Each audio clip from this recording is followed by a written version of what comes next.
अस्सलाम वालेकुम दोस्तों, मैं हूं वकास मोइन। आज मैं आपको बताऊंगा कि भी जैसे हुकूमत ने ऐलान किया है कि भी जितने भी मोबाइल्स हैं इनको अपने नाम पर रजिस्टर्ड किया जाए। आज मैं आपको बताऊंगा कि ये आपने अपने मोबाइल कैसे रजिस्टर्ड करवाने हैं। ये कोई लंबा चौड़ा प्रोसीजर नहीं है।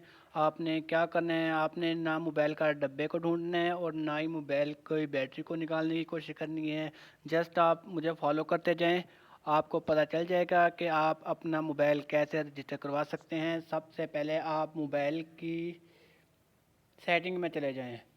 मोबाइल की सेटिंग खोलेंगे। मोबाइल की सेटिंग खोलने के बाद आप नीचे चले जाएं। नीचे लिखा हुआ है अबाउट फ़ोन। अबाउट फ़ोन को आप ओपन करो। अबाउट फ़ोन को ओपन करने के बाद ये लिखा हुआ है स्टेटस। आपने इसको ओपन करना है, स्टेटस को। स्टेटस को ओपन करने के बाद ये आपने नीचे आ जाना है। ये देखें 5वें नंबर पे IMEI इंफॉर्मेशन लिखा हुआ है। आपने इसको क्लिक करना है।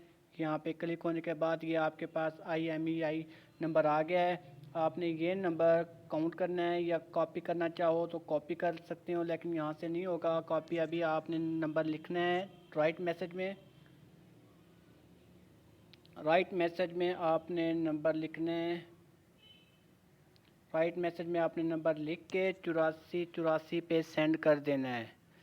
तो सेंड करने के बाद आपके पास फ़ौरन रिप्लाई आएगा, जिसके ज़रिए वो आपको बता देंगे कि आपका मोबाइल किस तारीख तक रजिस्टर हो गया है।